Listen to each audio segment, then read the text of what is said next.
اس کے لیے آپ دیکھیں کہ ہمارے جو ہاتھ ہیں، مثلا ہم ہاتھ اوپر اٹھاتے ہیں، ہم اٹھا سکتے ہیں، جانور اس طرح ہاتھ نہیں اٹھا سکتے. ہم پورا رکوع کرتے ہیں پھر اٹھ جاتے ہیں، جانور اس طرح نہیں کر سکتے. وہ رکوع میں جو پیدا ہوئے سارا وقت رکوع ہی کر رہے ہیں، اور جو زمین کے ساتھ لگے ہوئے وہیں لگے ہوئے سجدہ کر رہے ہیں. اور کچھ کھڑے ہیں تو وہ اسی طرح ہی بس کھڑی پوزیشن میں، ان کا چلنا پھرنا کھانا پینا سب کھڑے ہو کے ہی ہو رہا ہے. تو اس میں آپ دیکھیے کہ ہم ایک خاص طریقے پر آپ دیکھیے کھڑے ہوتے ہیں، رکوع کرتے ہیں، سجدے میں جاتے ہیں، گھٹنے ٹیکتے ہیں، ناک نیچے رکھتے ہیں، گردن ہماری اسی طرح فلیکسیبل ہو جاتی ہے، پھر ہم کھڑے ہو جاتے ہیں، پھر ہماری گردن مڑ جاتی ہے، سلام کرتے ہیں، رائٹ اور لیفٹ کرتے ہیں، دائیں بائیں دونوں طرف سلام کرتے ہیں. یہ سب کچھ کیا ہے دراصل کہ ایک خاص طریقے پر ہمیں بنایا گیا ہے.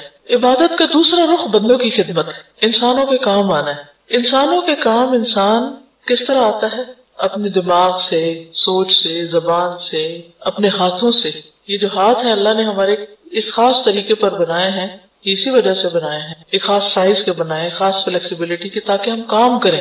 تو فارغ بیٹھنے کے لیے نہیں ہے، کچھ کریں، چاہے وہ لکھیں پڑھیں، چاہے آپ کھانا بنائیں، روٹی بنائیں، جھاڑو لگائے، کچھ بھی کریں، جو بھی کام آپ نے کرنے ہیں. وہ یہ سب اس لیے ہے، بیکار بیٹھ جانے کے لیے نہیں ہے، ہم یہ سوئے رہنے کے لیے نہیں بنائے گئے ہیں. تو ان سب طریقوں سے انسان جب اللہ کی مرضی کے مطابق کام کرتا ہے تو وہ عبادت کر رہا ہوتا ہے، اپنی زندگی کا ایک مقصد پورا کر رہا ہوتا ہے. زندگی آج کی زندگی ہے، اس وقت کی زندگی، اس وقت میں زندہ ہوں، یہی میری زندگی ہے. جب یہ نہیں رہے گی تو کچھ بھی نہیں رہے گا، ساری سوچیں دھری کی دھری رہ جائیں. اس لیے ضروری ہے کہ اس وقت سے میں فائدہ اٹھا لوں، اپنے آج سے فائدہ اٹھا لوں، اس لمحے سے فائدہ اٹھا لوں، اس کو خوبصورت بنا لوں، اس کو موسٹ پروڈکٹیو بنا لوں، یہ بیکار نہ گزرے.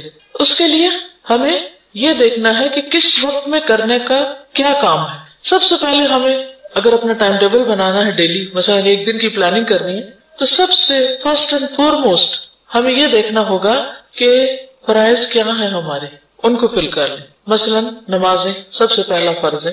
اب اس کے لیے ہمیں کتنے بجے اٹھنا ہے؟ یہ تو نہیں 7 بجے اٹھنا، 7 بجے تو نماز چلی جائے گا، آپ نے اپنا فرض مس کر دیا، تو آپ کا تو ٹائم پروڈکٹیو نہیں، آپ کے تو دن کا آغاز ہی غلط ہوا. آپ نے تو اللہ کی نافرمانی سے دن کا آغاز کیا، اللہ کی رحمت کہاں سے آئے گی؟ آپ نے اللہ کو ناراض کر کے دن کا آغاز کیا. تو بہت ضروری ہے کہ ہم جب ٹائم ٹیبل بنائیں تو پہلے اپنے مارک کر لیں، مارننگ، ظہر، عصر، مغرب، عشاء. اب باقی کام ان کے آس پاس کر لیں. بندوں میں ہماری ذمہ داری کون کون ہے؟ ہمارے بچے ہیں یا ہمارے اسٹوڈنٹس ہیں یا ہمسائے ہیں یا کون ہے، جو بھی کوئی ہے، ان کے طرف سے ہمارے اوپر کیا ذمہ داری ہے. اس میں بچے ہیں تو ان کو کھلانا پلانا سلانا جگانا اسکول بھیجنا پڑھانا، یہ ساری چیزیں، کیونکہ وہ آپ ہی کی ذمہ داری. کلکم راعٍ وکلکم مسئول عن رعیتہ، ہر شخص نگران ہے، ہر شخص ذمہ دار ہے، ہر ایک سے اس کی رعایا کے بارے میں پوچھا جائے گا. ان کو میں نے کیا کیا کہاں کہاں ٹائم دینا. اگر ماں باپ آپ کی ذمہ داری ہے تو ان کے بارے میں سوچ لیجیے. پھر اس طرح شوہر ہے، شوہر کے لیے بیوی ہے، اس بیوی بچوں کے لیے کمانا کھلانا پلانا، یہ ساری چیزیں، یہ سارے ملا جلا کے ہمارے روز مرہ کے ٹاسک سے ایک لمبی لسٹ بن جاتی ہے.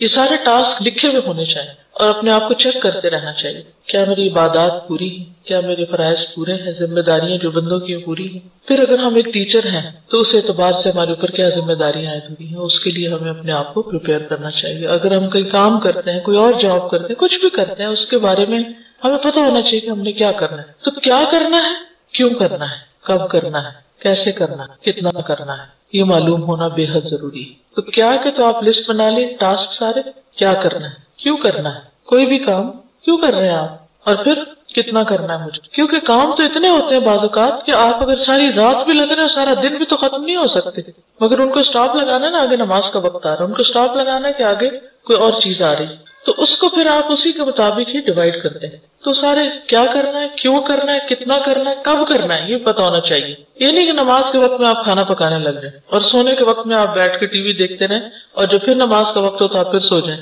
یہ نہیں ہو سکتا. یہ پھر آپ نے آج کا دن ضائع کر دیا اس کی تقسیم غلط کر کے اوقات کی. کیا کرنا ہے، کیوں کرنا ہے، کتنا کرنا ہے، کب کرنا ہے اور کیسے کرنا ہے. جس شخص کو یہ پتا ہو کہ کوئی کام میں نے کیسے کرنا ہے، وہ بہت اچھی طرح امن کے ساتھ زندگی بسر کر لے. اب یہاں سے شروع ہوتا ہے، کیسے سے شروع ہوتا ہے، علم. اس کے لیے علم حاصل کرنا ضروری ہے. مثلا نماز پڑھنی تو کیسے پڑھنی ہے، کیا کیا کرنا ہے مجھے اس میں، تو کیسے کے لیے جاننا ضروری ہوتا ہے، یعنی علم حاصل کرنا ضروری ہوتا ہے. حتیٰ کہ اللہ سبحانہ و تعالیٰ فرماتے ہیں قرآن مجید میں فَعْلَمْ أَنَّهُ لَا إِلَهَ إِلَّا، جان لو، علم حاصل کرو کہ اس کے سوا کوئی معبود نہیں. اس کو بھی جاننا ضروری ہے، اس کا بھی علم حاصل کرنا چاہیے کہ وہی کیوں معبود ہے، کوئی اور کیوں نہیں ہو سکتا، کیا اس کا کوئی پارٹنر ہے، شریک ہے، یا صرف وہی ہے، یہ بھی ہمارے جاننے کی بات ہے۔ پھر اس کے بعد جب آپ یہ سارا کچھ کر لیں گے اور اپنے اپنے وقت پر صحیح نیت کے ساتھ اپنی ذمہ داریوں کو نبھائیں گے تو آپ کی یہ زندگی انتہائی پرسکون ہو جائے گی، جب آپ کو اپنے کام کرنے کے طریقے آ گئے۔ ابراہیم علیہ السلام نے جب اللہ کا گھر بنایا تھا، کس کے لیے بنایا تھا؟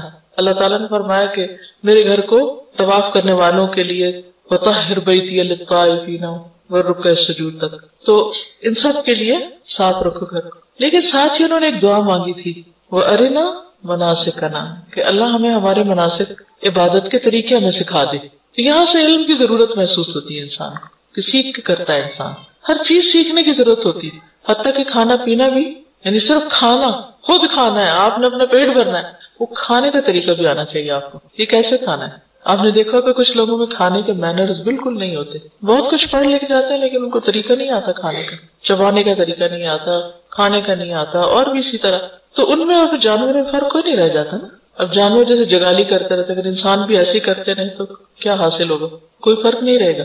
میرے خیال ہے مائیں اگر لے کے کھڑی ہو جائے نا بچوں کو، یہ بھی سیکھنے کا طریقہ ہے کہ کلاس روم میں بچے کو خاموش کیسے کروانا ہے تاکہ باقی لوگ واقعی سن سکیں، کیونکہ ماں بننا کافی نہیں ہوتا، یہ سیکھنا ضروری ہے کہ بچے کو پالنا کیسے، بچے کو خاموش کیسے کرانا ہے، بچے کو کھلانا کیسے، پلانا کیسے، سلانا کیسے، چپ کیسے کرانا ہے، بلوانا کیسے، یہ سب کچھ بھی سیکھنے سے تعلق رکھتا ہے۔ تو بہرحال بات یہ ہے کہ ہر چیز سیکھنے کی ضرورت ہوتی ہے اور سیکھنے کی بہت فضیلت ہے۔ اب سیکھنے میں بہت سی چیزیں ہم پیسیولی سیکھتے ہیں۔ پیسیولی سیکھنے کا کیا مطلب ہے کہ ہر وقت ہماری یہ کھڑکیاں کھلی ہیں، کان بھی کھلے، آنکھیں بھی کھلے، کچھ چیزیں ہم دیکھ کے سیکھ رہے ہوتے ہیں بغیر کسی انٹینشن کے، خود بخود وہ ہمارے اندر جاری ہے۔ کچھ چیزیں ہم سن رہے ہوتے ہیں، آوازوں سے آ رہی ہوتی ہیں اور ہم سیکھ رہے ہوتے ہیں۔ مثلاً آپ گھر سے نکلے کسی کام سے، رستے میں کوئی میوزک کی آواز سنی، آپ نے کوئی گانا لگا ہوا تھا، کسی نے آپ کو نہیں سکھایا، وہ گانا آپ نے سنا اور تھوڑی دیر کے بعد آپ خود بھی اسی ٹیون میں گانے لگ گئے۔ یہ کیا ہوا آپ کے ساتھ؟ کیا آپ گھر سے گانا یاد کرنے کے ارادے سے نکلے تھے؟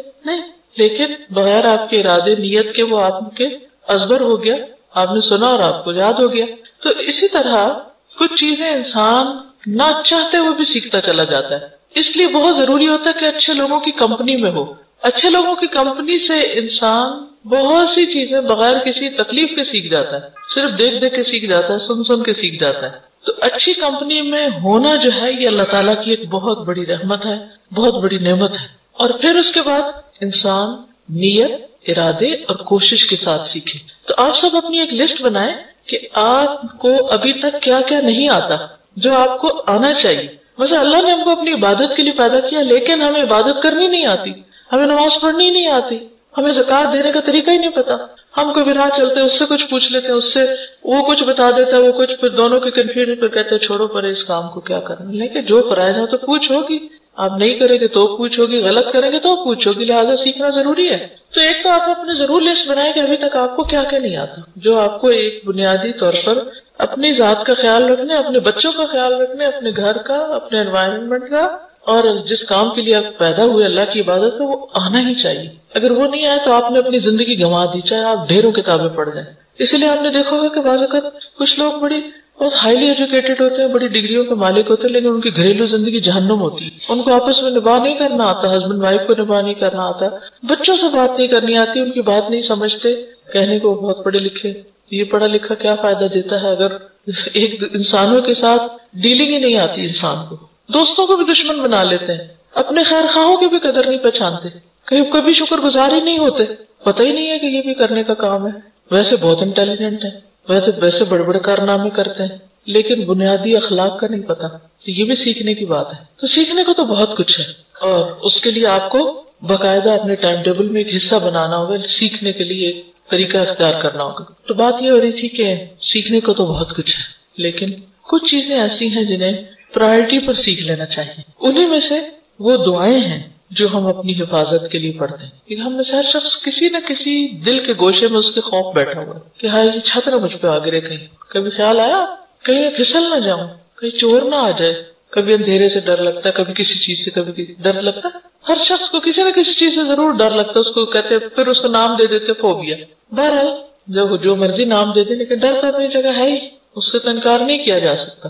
خصوصاً کچھ کھونے کا، کچھ ضائع ہونے کا، کچھ ہاتھ سے نکل جانے کا، یہ ڈر بہت ہوتا ہے ہم لوگ، پتہ نہیں کیا ہوگا. تو اس کے لیے ہمیں ایک بہترین چیز سکھائی گئی ہے اور وہ ہے آیت الکرسی. آیت الکرسی یہ اس آیت کا نام ہے. آیت الکرسی جو ہے یہ قرآن مجید کی آیات میں سے بہت ہی افضل آیت ہے، بہت بلند درجے کی آیت ہے. جیسے سورتوں کے نام ہے نا، اسی طرح کچھ آیتوں کے بھی نام ہیں. اللہ سبحانہ وتعالیٰ نے آدم علیہ السلام کو مختلف چیزوں کے نام سکھائے تھے، اور کسی بھی شخص کے صاحب علم ہونے کی علامت ہی ہوتی ہے کسی بھی فیلڈ یا فن میں کہ اس کو اس خاص علم سے متعلق چیزوں کے نام آتے ہوں. مثلاً آپ قرآن کے طالب علم ہیں اور آپ کو سورتوں کے نام ہی نہیں آتے، کیا جانا آپ نے.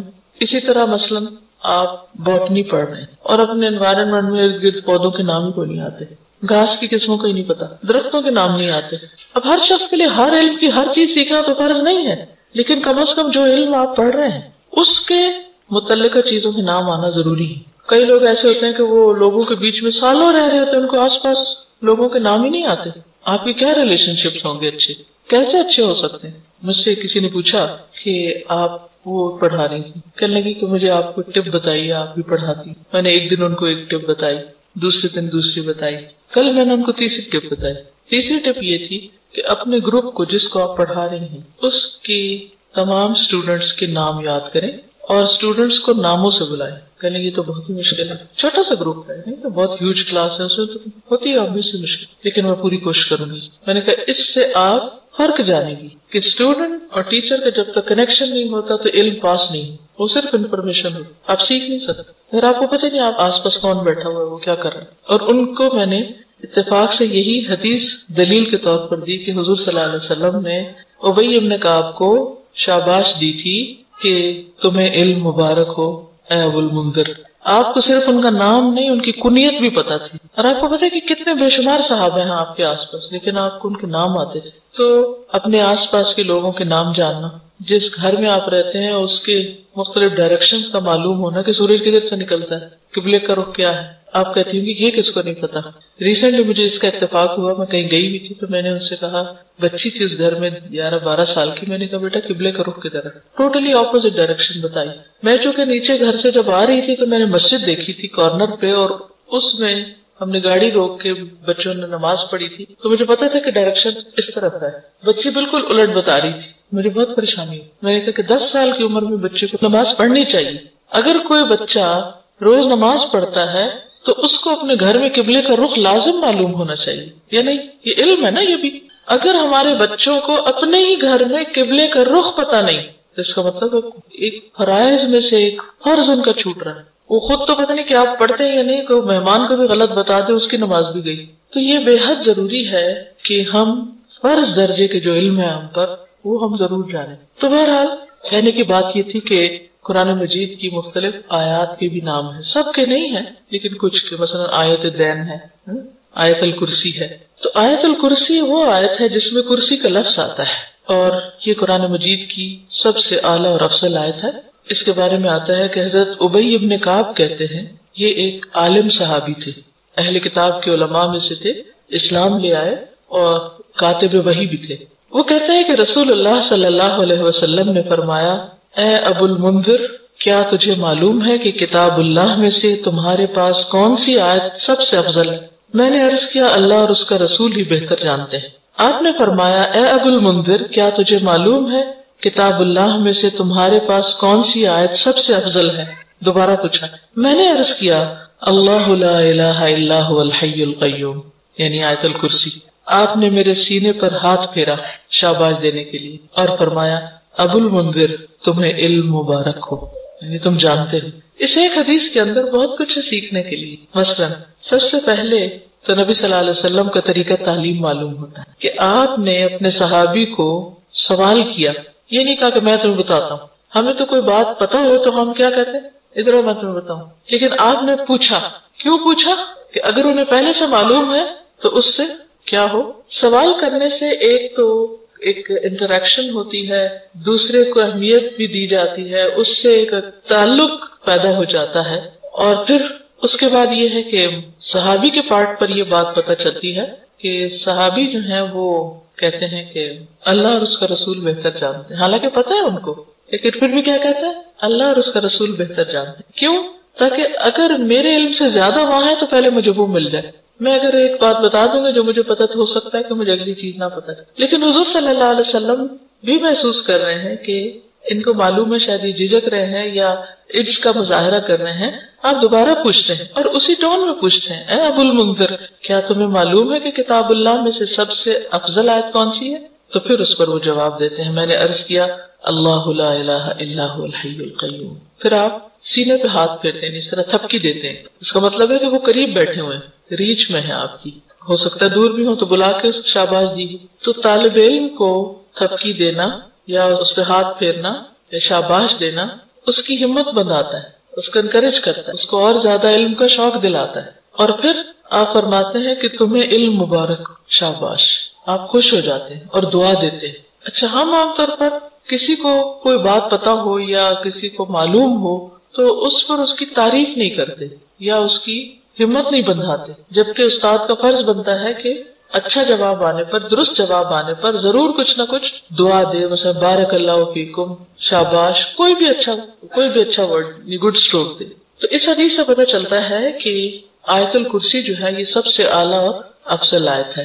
پھر اسی طرح ایک اور حدیث ہے، حضرت ابن اسقا کہتے ہیں رسول اللہ صلی اللہ علیہ وسلم صفہ میں تشریف لائے. صفہ کیا تھا؟ وہ چبوترا جس پر صحابہ بیٹھ کر پڑھا کرتے تھے، وہیں رہتے تھے، وہیں پڑھتے تھے. تو ایک آدمی نے آپ سے سوال کیا، یا رسول اللہ سب سے زیادہ عظمت والی آیت کون سی ہے؟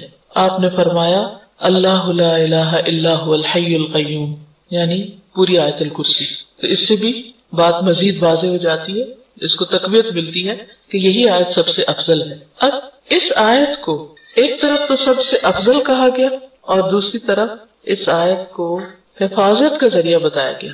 اس کے لیے ایک بہت لمبی حدیث ہے، لیکن ایک واقعہ ہے پورا جس سے ہمیں پتہ چلتا ہے کہ آیت الکرسی جو ہے یہ شیاطین کے شر اور فتنوں سے محفوظ رکھتی ہے. انسان کو حفاظت کے لیے سب سے زیادہ جس چیز کی ضرورت ہے وہ اپنے دشمنوں سے حفاظت. دشمنوں میں سب سے بڑا دشمن شیطان، اور شیطان نظر نہیں آتا. باقی دشمن تو اگر کوئی آ رہا ہماری طرف تو ہم بھی جواباً مارنے کے لیے تیار ہیں، مگر جو نظر ہی نہیں آ رہا تو اس کا کیا بنے گا؟ جو نظر نہیں آ رہا اس سے کیسے بچیں گے؟ ہم بچ سکتے، ہم اس کا مقابلہ کر سکتے، پکڑ سکتے ہیں. کیا ماریں گے اس کو؟ مجھے یاد ہے میں چھوٹی سی تھی تو میرے والدین جب کہتے تھے کہ وہ شیطان آ گیا تو ہم کہتے تھے کدھر ہے، میں ڈنڈا اٹھا لیتی کدھر ہے میں اس کو ماروں گی. لیکن ڈنڈے سے تو نہیں مار سکتے شیطان کو آپ. ہاں آیت الکرسی پڑھیں تو اس پہ ڈنڈا ضرور پڑے گا، لیکن اگر آیت الکرسی ٹھیک ہی نہیں آتی آپ کو تو اس کا کیا اثر ہوگا؟ تو صحیح تلفظ بھی آنا چاہیے اور اس کو پڑھنا بھی چاہیے اور اس کا معنی بھی جاننا چاہیے اور اس کی فضیلت بھی معلوم ہونی چاہیے. اور یہ وہ علم ہے جس پر آپ صلی اللہ علیہ وسلم نے شاباش دی تھی. تو اگر آپ کو بھی یہ پتہ چل جائے گا تو وہ شاباش صرف ان کے لیے نہیں پھر آپ سب کے لیے بھی. بہرحال حدیث ہے، حضرت ابو ہریرہ سے روایت ہے، مجھے رسول اللہ صلی اللہ علیہ وسلم نے صدقہ فطر کی حفاظت کے لیے محافظ مقرر کیا، گارڈ بنایا. اس دوران میں ایک شخص آیا اور اس نے غلہ سے لپیں بھر بھر کر نکالنی شروع کر دی، یعنی وہاں سے نکالنا شروع کر دیا. میں نے اسے پکڑ لیا اور کہا میں تجھے ہر صورت میں رسول اللہ صلی اللہ علیہ وسلم کے پاس لے جاؤں گا، تم چور ہو. وہ کہنے لگا میں محتاج آدمی ہوں، بال بچے دار ہوں، سخت ضرورت مند ہوں، لہٰذا معاف کر دو. چنانچہ میں نے اسے چھوڑ دیا. صبح ہوئی تو رسول اللہ صلی اللہ علیہ وسلم نے دریافت فرمایا ابو ہریرہ گزشتہ رات تمہارے قیدی کا کیا بنا؟ کیونکہ آپ کو وحی کے ذریعے خبر ہو چکی تھی. میں نے عرض کیا یا رسول اللہ صلی اللہ علیہ وسلم اس نے اپنی شدید حاجت کا اظہار کیا، بال بچوں کا شکوہ کیا، میں نے اس پر رحم کیا، اسے چھوڑ دیا. آپ نے فرمایا خبردار رہنا، اس نے جھوٹ بولا، وہ پھر آئے گا. مجھے آپ کے فرمان کی وجہ سے یقین تھا کہ وہ ضرور آئے گا، لہٰذا میں گھات میں بیٹھ گیا کب آتا ہے اور چکنا ہو گیا. وہ آیا اور غلے میں سے پھر لپیں بھرنے لگا. میں نے پکڑ لیا. میں نے کہا اب تو میں تمہیں ضرور حضور صلی اللہ علیہ وسلم کی خدمت میں لے جاؤں گا. اس نے کہا مجھے چھوڑ دو، میں غریب ہوں، عیالدار ہوں، آئندہ نہیں آؤں گا. میں نے رحم کھاتے اسے پھر چھوڑ دیا. صبح ہوئی تو رسول اللہ صلی اللہ علیہ وسلم نے دریافت فرمایا اے ابو ہریرہ تمہارے قیدی نے کیا کیا؟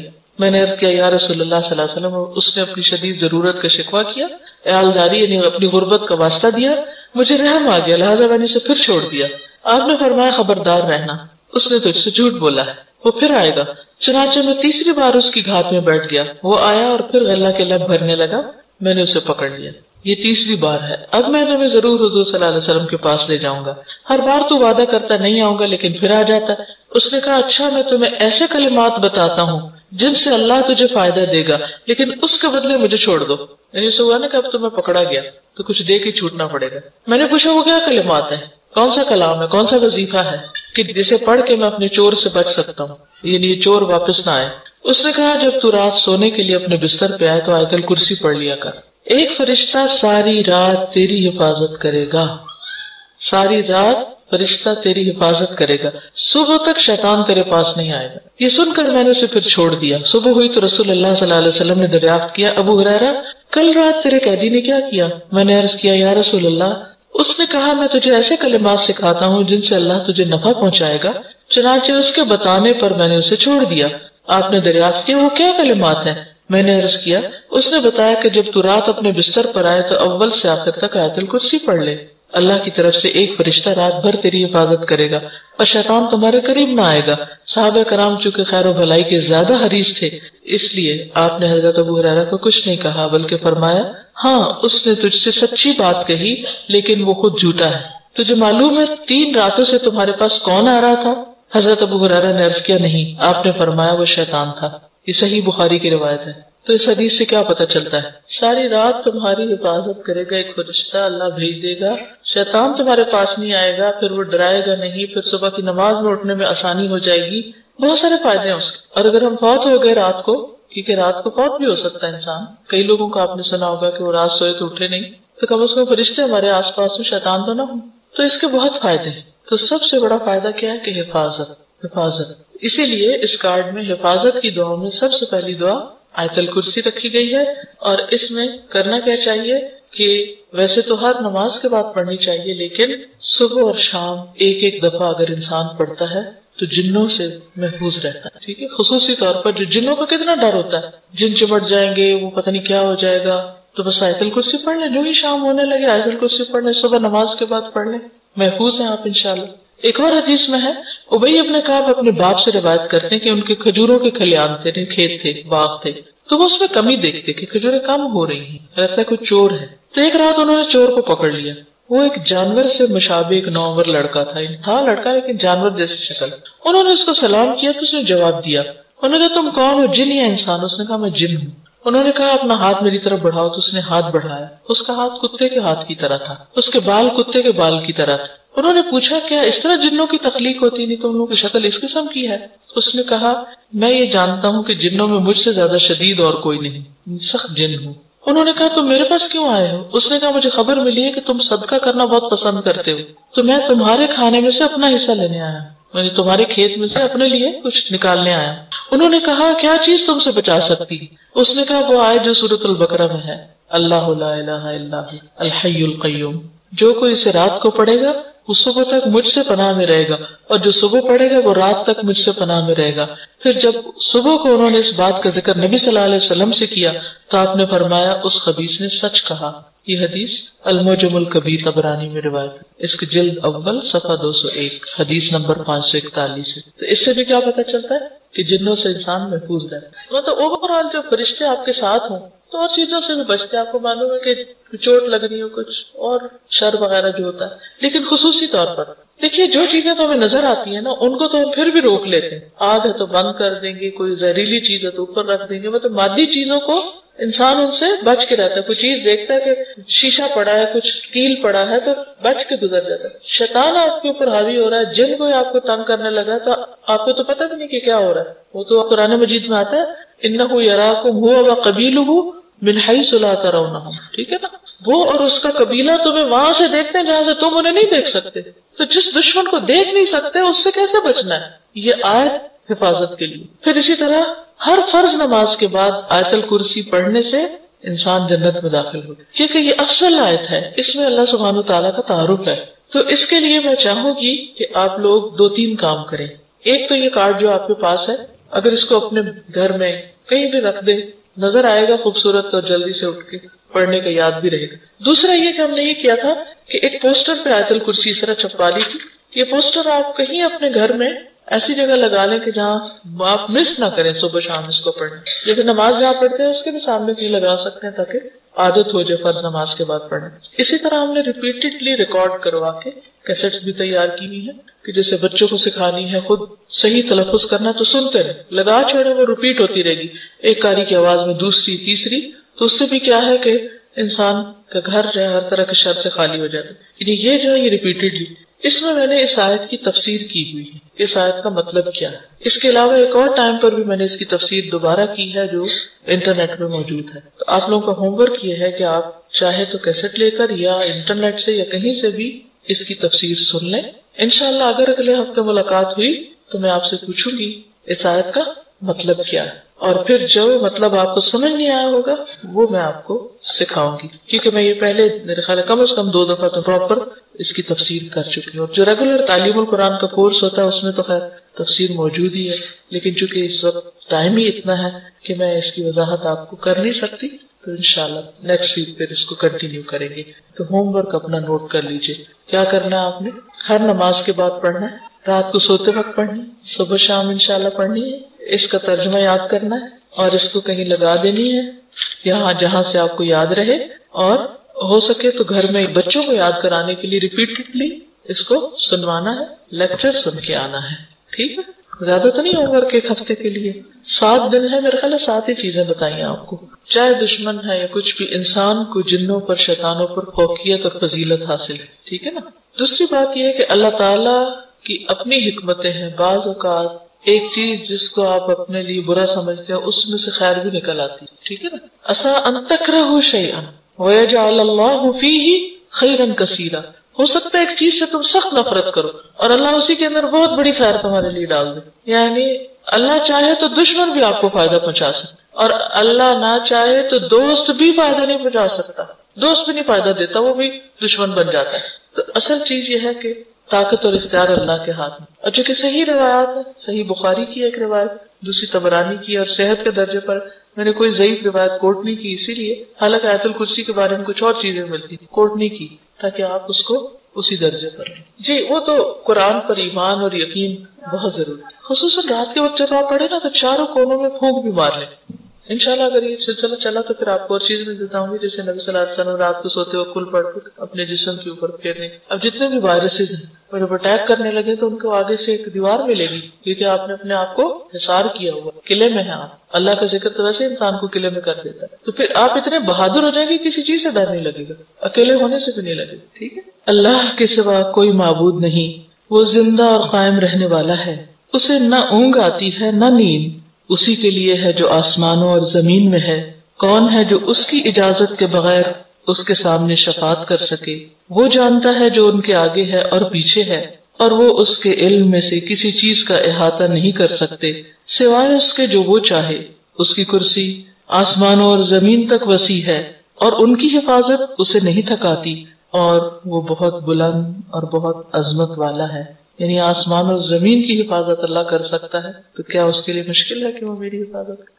قرآن مجید کی کوئی ایک آیت بھی اور ایسی نہیں کہ جس میں اللہ سبحانہ و تعالیٰ کا اتنے زبردست طریقے سے تعارف کرایا گیا ہو جس طرح آیت الکرسی میں کرایا گیا.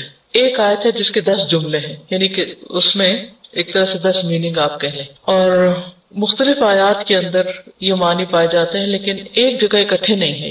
یہ اسے ہر نماز کے پڑھنے کے بعد کی بھی فضیلت آئی ہے. خصوصی طور پر وہ حدیث یاد ہے آپ کو جس میں شیطان کا کچھ ذکر ہے, وہ چوری کر رہا تھا تو آپ کے پاس وہ شکایت لے کر آیا تھا, تب وہ رہا 1 رات 2 رات, پھر آخری دن شیطان نے خود ہی بتایا کہ جو شخص یہ آیت پڑھ لے پھر اس کو نقصان نہیں ہوگا, یعنی اس کا مال چوری نہیں ہوگا, اس کو کسی اور طریقے سے شیطان تکلیف نہیں دے گا.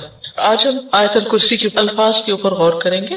اس میں کہا کیا گیا ہے, کیوں اس کو اتنی بڑی آیت قرار دیا گیا. سب سے پہلے آپ دیکھیے کہ اللہ لا الہ الا ہو. اللہ سبحانہ وتعالی کا اسم اعظم ہے, یعنی سب سے بڑا نام ہے, اور سب سے فیمس بھی ہے, مشہور بھی.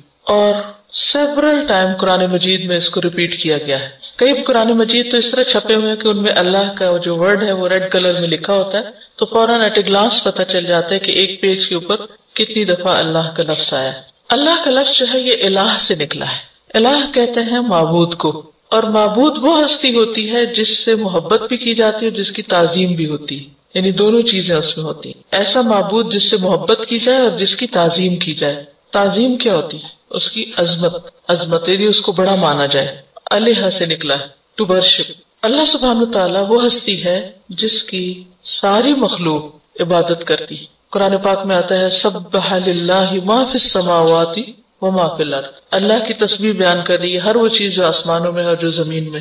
وَلِلَّهِ يَسْجُدُ مَن فِي السَّمَاوَاتِ وَمَن فِي الْأَرْضِ. اللہ کے آگے سجدہ کرتے ہیں ہر وہ چیز جو آسمانوں میں اور زمین میں، حتیٰ کہ جو مختلف چیزیں ہیں ان کے سائے بھی سجدے میں پڑے ہوئے ہوتے ہیں. اور جتنی بھی مخلوق ہے وہ ساری اللہ سے محبت بھی کرتی ہے اور اللہ کی بڑائی بیان کرتی ہے، اللہ کی عظمت کو پہچانتی ہے. ہاں انسان جس کے پاس سب سے زیادہ عقل ہے، ان میں سے کچھ تو ایسے ہیں کہ جو اللہ کے آگے سجدہ ریز ہوتے ہیں، اس سے محبت کرتے ہیں لیکن کچھ نہیں کرتے. وہ اللہ سے بڑھ کر کچھ شریکوں سے محبت کرتے ہیں یا پھر خود اپنی ذات سے محبت کرتے ہیں. تو اس لیے بہت ضروری ہے کہ انسان اس بات کو سوچے کہ جس رب نے اس کو بنایا ہے، جس نے اس کو رزق دیا ہے، جس نے اس کو ہر طرح کی نعمتیں دی ہیں، وہ جواب میں اس کے ساتھ کیا معاملہ کر رہا ہے. یعنی بعض لوگوں کو اللہ کی عبادت کرتے ہوئے شرم آتی ہے یا حیا محسوس کرتے ہیں یا اسے تکبر کرتے ہیں یا کرنا نہیں چاہتے یا اس کو ضروری نہیں سمجھتے. تو اگر اللہ کی کریشن کو ہم اپریشیٹ کرتے ہیں، اس سے محبت کرتے ہیں، اس کو بہت اس سے مروب ہوتے ہیں، تو کیا اللہ کا یہ حق نہیں کہ ہم اس کی بات مانیں جو سب سے بڑا ہے؟ تو اللہ لا الہ الا ہوا، اللہ تعالیٰ ہی دراصل الہ ہے، اس کے سوا کوئی الہ ہے ہی نہیں. جتنی محبت اللہ سے کرنی چاہیے اتنی محبت کے قابل کوئی نہیں.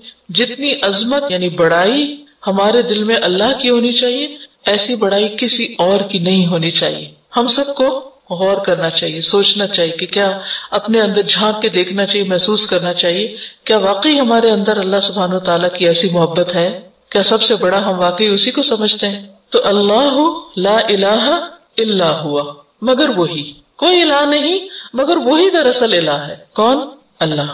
تو یہ جو ہے لا الہ الا اللہ ہم عام طور پر کہتے ہیں نا، اصل میں یہ وہی کلمہ ہے، لیکن یہاں تاکید کے لیے اللہ کا لفظ پہلے آیا ہے کہ اللہ لا الہ الا ہو. تو اس میں سارے الہوں کو نگیٹ کر دیا گیا ہے ایکسپٹ اللہ سبحانہ وتعالی. کیوں؟ اللہ کے سوا کسی اور کی عبادت کیوں نہیں کرنی چاہیے؟ کوئی اور معبود کیوں نہیں؟ کیا وجہ ہے؟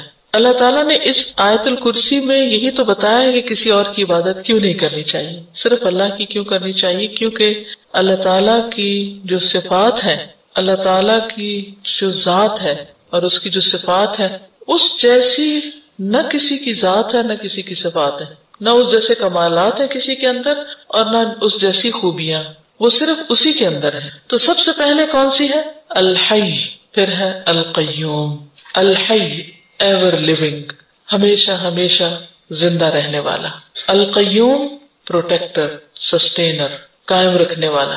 دنیا میں جو کچھ بھی ہے اسی کے دم سے ہے. اگر کسی کے پاس زندگی ہے تو وہ بھی اسی نے دی، اگر کسی کے پاس کوئی طاقت ہے تو اسی نے دی، اگر کسی کے پاس کوئی اختیار ہے تو اسی نے دیا. سب کچھ اسی سے ملتا ہے. تو یہ دو نام جو ہیں اللہ تعالیٰ کے، ان کو اللہ کے ناموں کو کیا بولتے ہیں؟ اسماء الحسنى، الاسماء الحسنى. تو یہ دراصل مین آپ یہ کہنا چاہیے کہ اللہ تعالیٰ کی مین صفات ہیں. ایک ہوتا ہے نا کہ جنرل کوالٹیز، لیکن یہ بہت ہی بنیادی قسم کی کوالٹیز ہیں کیونکہ یہ اس کے کمال پر دلیل ہے. اللہ کے سوا کوئی ایک ہستی بتائیے کہ جو ہمیشہ زندہ رہے، جو ہمیشہ سے اور ہمیشہ باقی رہے، ہے کوئی؟ کل من علیہا فان ویبقى وجہ ربک ذو الجلال والاکرام. اسی طرح اللہ کے سوا کوئی ہستی ایسی نہیں کہ جو خود زندہ ہو تو بھی کسی بھی طرح دوسروں کو قائم رکھ سکے، دوسروں کے لیے سہارا بن سکے، کیونکہ سب ویک ہیں. آپ جس کا بھی سہارا لیتے ہیں، آپ دیکھیں کہ بچپن میں بچے ماں باپ کا سہارا لیتے ہیں، لیکن بہت دفعہ ایسا ہوتا ہے کہ ماں باپ یہ بیمار پڑ جاتے ہیں یا فوت ہو جاتے ہیں یا کسی وجہ سے چھوڑ دیتے ہیں. ابھی کل ہی مجھے کوئی بتا رہا تھا کہ ینگ کپل، 2 بچے چھوٹے چھوٹے، ایک شاید 2 سال کے اور ایک شاید 3-4 مہینے یا کچھ ایسے، بہت ہی چھوٹے بچے. ماں فوت ہو گئی اچانک. اب باپ بالکل ینگ سا لڑکا ہے، وہ ہر ایک کو کہتے ہیں یہ بچے لے لو، میں نہیں رکھ سکتا. ظاہر ہے اور شادی کرے گا. اب وہ بالکل معصوم بچے ہیں، ماں فوت ہو چکی ہے. اب وہ فیملی اور جو رحم کھانے والے لوگ ہیں وہ سوچ رہے ہیں کہ کوئی ہے جو ان بچوں کو لے لے. کیا کوئی اتنی آسانی سے اپنے بچے دیتا ہے؟ نہیں دیتا. کوئی ماں اپنے بچے کو دے گی؟ اگر ماں زندہ ہو اس وقت تو اپنا بچہ کسی کو ہاتھ بھی نہ لگانے دے. ماں خود تکلیف اٹھاتی ہے اور بچے کو آرام دیتی ہے. دنیا میں جتنی بھی محبت ہیں ان سب کے اندر جیلسیز آ جاتی ہیں, ان سب کے اندر مقابلے بازی آ جاتی ہے, ان سب کے اندر ڈیلز آ جاتی ہیں. تم نہیں کرتے مجھ سے محبت تو میں بھی نہیں کرتی. لیکن ماں اور بچے کی محبت ایسی ہوتی ہے کہ جس میں کوئی کسی قسم کی ڈیل نہیں ہوتی. صرف واحد رشتہ ایسا ہے پیرنٹس کا جو یہ چاہتا ہے کہ ہمارا بچہ ہم سے زیادہ اچھا بنے.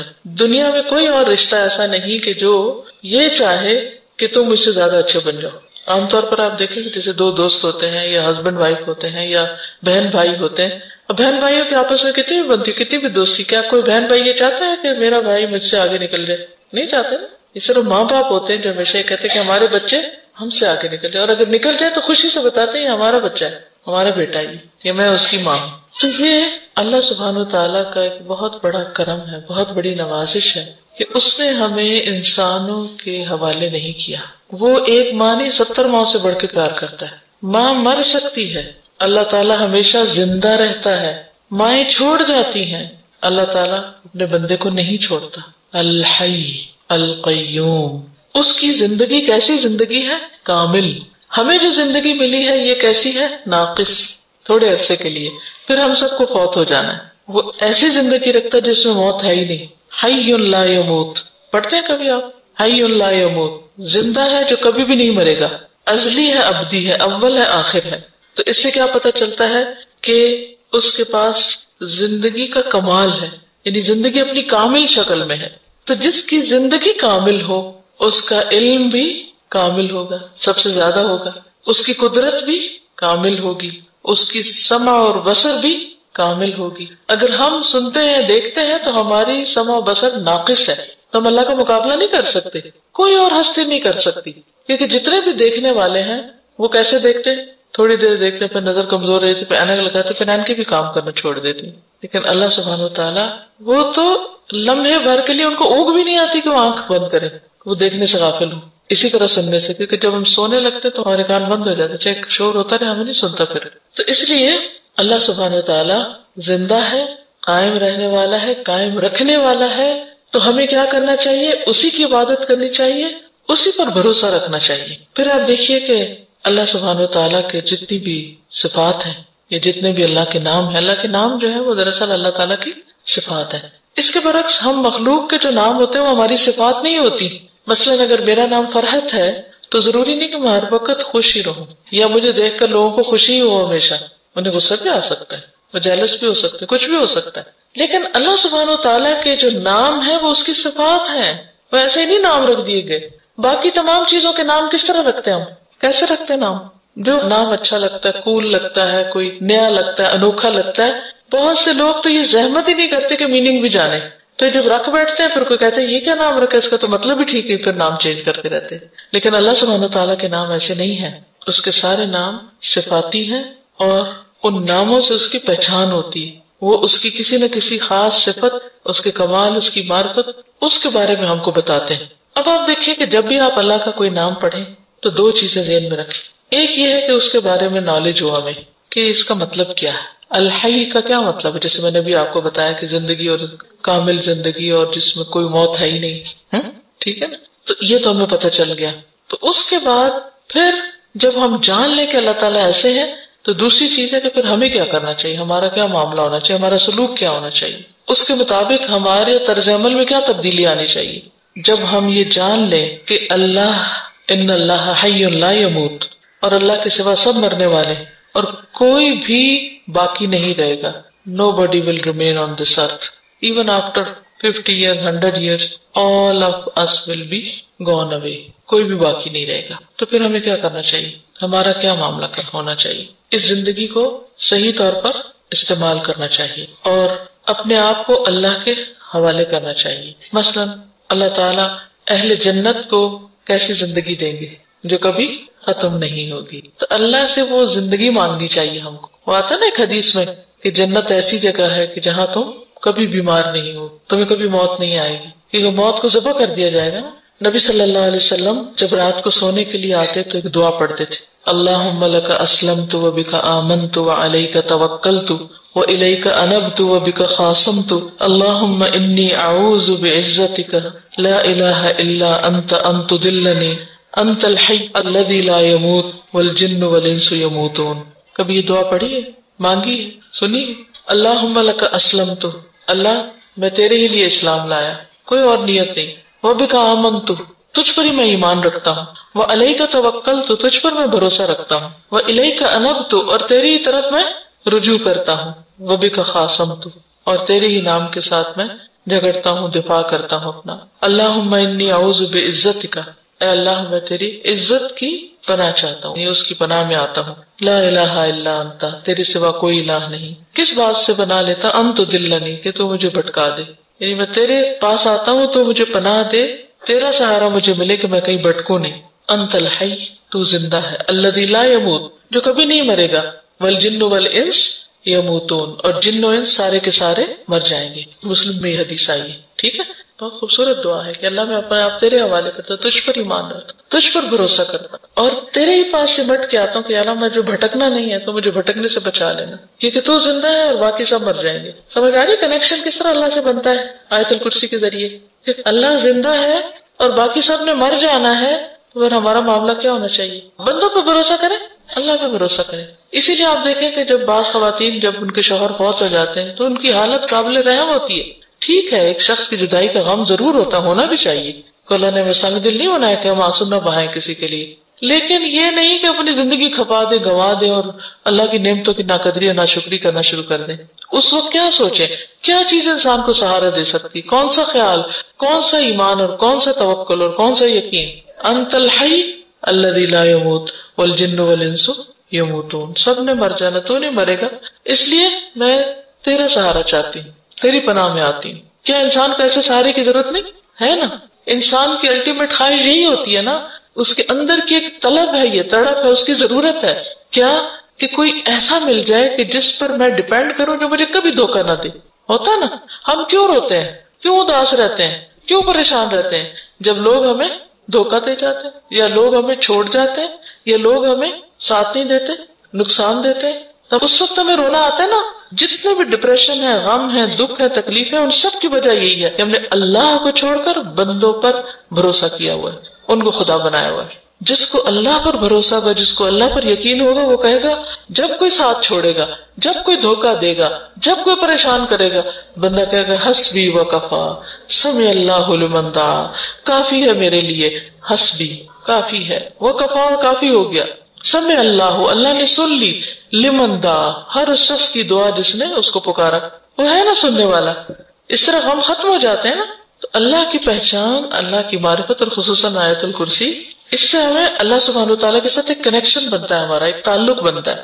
پھر قیوم ہے، قیوم کا لفظ ہے نا، یہ قام یقوم سے کھڑے ہونا، 3 جگہ پر آیا ہے قرآن پاک میں، سورۃ آل عمران میں، سورۃ طٰہٰ میں. اللہ سبحانہ وتعالیٰ کے معاملے میں قیوم کا کیا معنی ہے؟ کہ وہ جو سیلف ایگزسٹنٹ ہے، خود قائم ہے، کسی کے سہارے پہ نہیں کھڑا.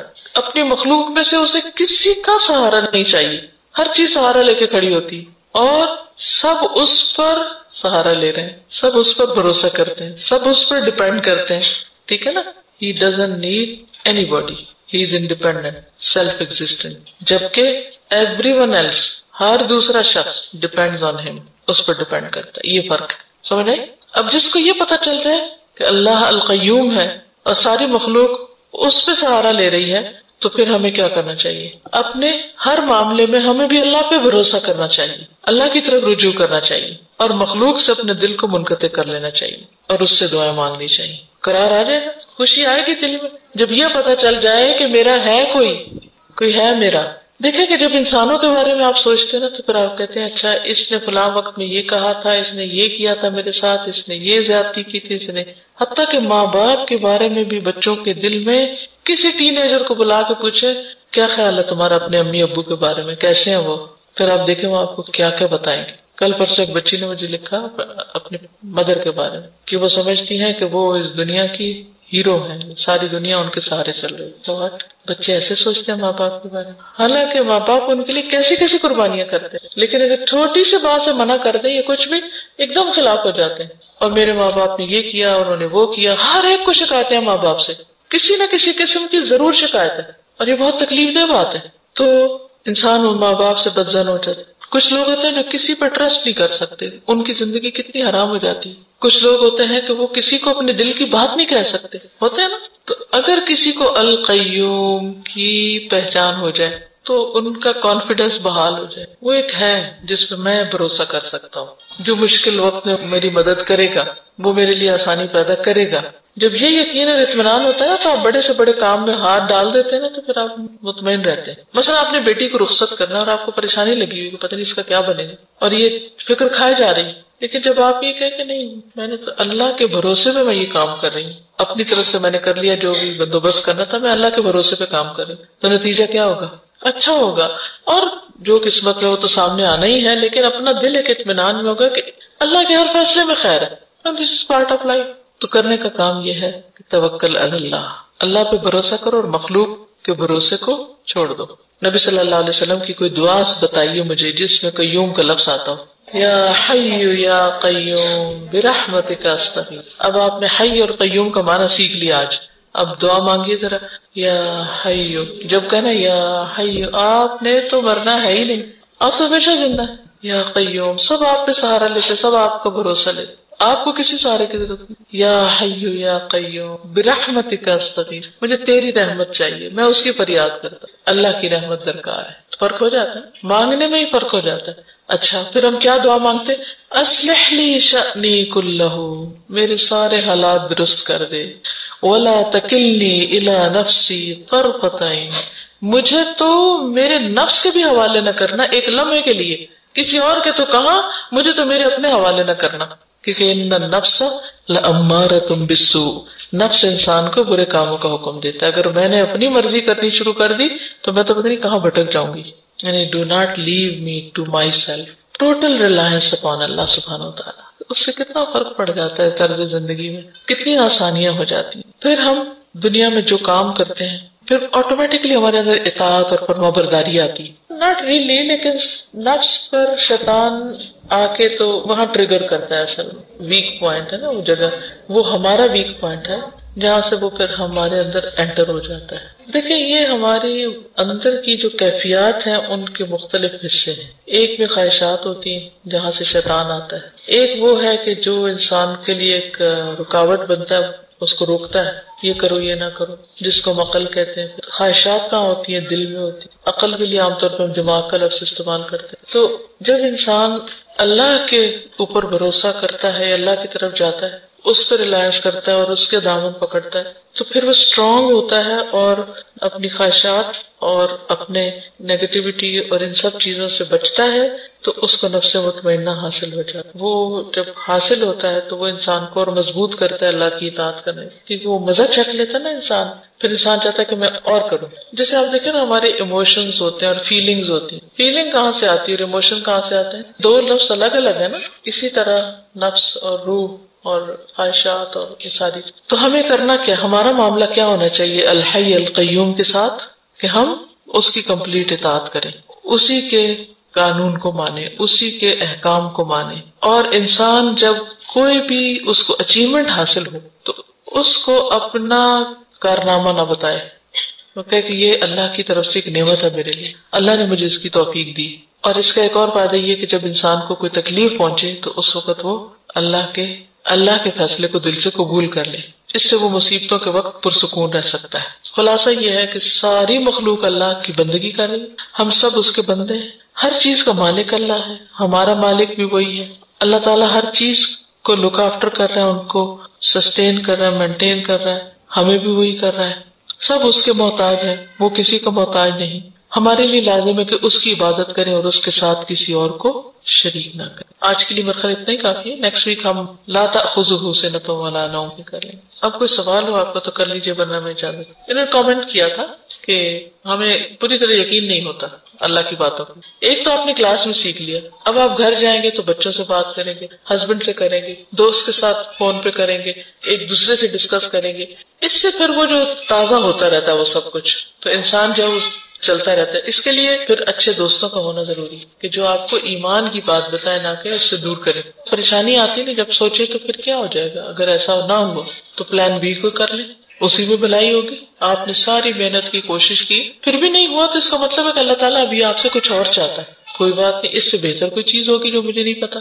تو اس لیے ما اصابک لم یکن لیخطئک وما اخطأک لم یکن لیصیبک، جو تمہیں ملا نہیں وہ تمہارے لیے تھا ہی نہیں، اور جو تم مل گیا تمہیں وہ کسی اور کے لیے نہیں تھا، وہ تمہیں ہی ملنا تھا۔ یہی تو ہماری نامرادی ہے کہ ہم وہ نہیں کرتے جو ہمیں کرنا چاہیے تھا، اللہ نے تو وہ کر دیا جو اس کو کرنا تھا، تو پھر خسارے میں کون ہے جو نہ وہ کرے جو وہ چاہتا ہے اس سے، اور ہم کیوں نہیں کرتے؟ پھر وہی بات ہے، ہم نفس کے بندے ہیں، اللہ کے بندے بن جائے تو شوق سے کریں۔ ایمان جو ہے مضبوط ہوتا ہے، وہ شک نہیں رہتا دین کے معاملے میں، اللہ کے معاملے میں، اس کو اپنا ٹارگٹ بنا لے کہ میں نے یہ شک سے باہر آنا ہے۔ اب ہم اللہ سبحانہ وتعالیٰ کے ناموں کے بارے میں دیکھتے ہیں کہ جو اس آیت کے اندر آئے ہیں۔ سب سے پہلا نام کون سا ہے؟ اللہ، اور اللہ تعالیٰ کا ذاتی نام ہے، گڈ، اور سب سے مشہور بھی، greatest name and most famous. قرآن مجید میں بہت زیادہ ریپیٹڈلی آیا ہے۔ اللہ کا لفظ کس سے مل کر بنا ہے؟ یہ اس کا اصل کیا ہے؟ اس کی اوریجن کیا ہے؟ الہ، الہ، خاص معبود۔ دنیا میں لوگوں نے اپنے بہت سے معبود بنائے ہوئے، لیکن اصل معبود اللہ ہے، الہ، خاص الہ ہے، اور وہی عبادت کے لائق ہے۔ الہ وہ ہوتا ہے جس سے سب سے زیادہ محبت کی جائے اور بہت زیادہ اس کی تعظیم کی جائے، ریسپیکٹ کی جائے، ریگارڈ کیا جائے اس کا۔ جیسے بتوں سے لوگ محبت بھی کرتے ہیں اور بہت ان کا ریگارڈ بھی کرتے ہیں، عزت بھی کرتے ہیں، ٹھیک ہے۔ تو اللہ لا الہ الا ہو، کہ اور تو کوئی الہ ہے ہی نہیں، اگر ہے تو بس صرف اللہ ہی ہے۔ الحی، القیوم، الحی کیا معنی ہے؟ الحی کا زندہ ہے، ایور لیونگ، ہمیشہ سے زندہ ہے، ہمیشہ زندہ رہے گا۔ کل من علیہا فان ویبقى وجہ ربک ذو الجلال والاکرام، ہر چیز فنا ہونے والی ہے، ایک چیز جس کو فنا نہیں اور جس پر کبھی بھی موت نہیں آئے گی وہ اللہ رب العزت کی ذات ہے، الحی۔ اور الحی کا لفظ جو ہے حیات سے ہے، لائف سے۔ لائف اللہ کے سوا اور چیزوں کو بھی ملی ہے، مثلا انسان کو لائف ملی ہے، یا جانوروں کے اندر بھی لائف ہے، پلانٹس میں لائف ہے۔ فرق کس چیز کا ہے؟ اگر ہم کہتے ہیں اللہ زندہ ہے تو کہیں گے فلاں بھی زندہ ہے، تو کیا یہ شرک نہیں ہو گیا؟ اس کو بھی آپ نے زندہ کہہ دیا، وہ بھی زندہ ہے، یہ بھی زندہ ہے۔ تو صفت تو اصل تو اللہ کی صفت ہے، بندے کو یا کسی اور کو یہ صفت کہاں سے مل گئی؟ اس کی ذاتی ہے یہ صفت، ہمیں اس نے دی ہے، لیکن پھر بھی اگر دی ہے تو بیچ میں شریک نہیں ہو گئے کوئی اور چیزیں جن کو مل گئی یہ صفت؟ یعنی اللہ کی صفت بھی ہے اور کچھ اور مخلوق کی بھی ہے۔ تو ہم تو کہتے ہیں کہ ہم اللہ کی صفات میں بھی کسی کو شریک نہ کریں، تو اگر ہم کسی اور کو کہیں گے کہ اس کو وہ بھی زندہ ہے تو یہ تو شرک نہ ہو گیا؟ آپ کو میرا سوال سمجھ آ رہا ہے؟ ازلی ابدی، دو لفظ لکھیں، حی، ازلی ابدی، ہمیشہ سے ہے، ہمیشہ زندہ رہے گا، ہمیشہ سے زندہ، ہمیشہ زندہ رہے گا۔ کوئی اور اللہ کے سوا ایسا ہے جو ہمیشہ زندہ رہے گا؟ نہ ازلی ہے نہ ابدی ہے، فرق ہو گیا نا خود ہی، ٹھیک ہے۔ ایک تو آپ نے یہ دیکھا، دوسرا یہ ہے کہ اس کی حیات میں جو صفات ہے وہ کامل ہے۔ حیات کی صفات کون سی ہیں، اوصاف کون سے ہیں؟ کیسے پتہ چلتا ہے کوئی چیز زندہ ہے؟ زندہ چیز موو کرتی ہے، اس کی سانس آتی ہے، گڈ، اور وہ دیکھتا ہے یا سنتا ہے۔ کیسے ٹیسٹ کرتے ہیں کوئی زندہ ہے؟ انہی چیزوں سے کرتے ہیں نا، ظاہری۔ ڈاکٹروں والی چیکنگ نہیں کہ دماغ مر گیا، دل مر گیا، کیا مر گیا کیا نہیں، ظاہر میں جو علامات ہیں۔ تو آپ دیکھیں کہ جن چیزوں پر زندگی کا انحصار ہے، جو زندگی کی علامات ہیں وہ بھی اللہ میں کامل ہیں، جبکہ انسان میں کامل نہیں ہے، ناقص ہے۔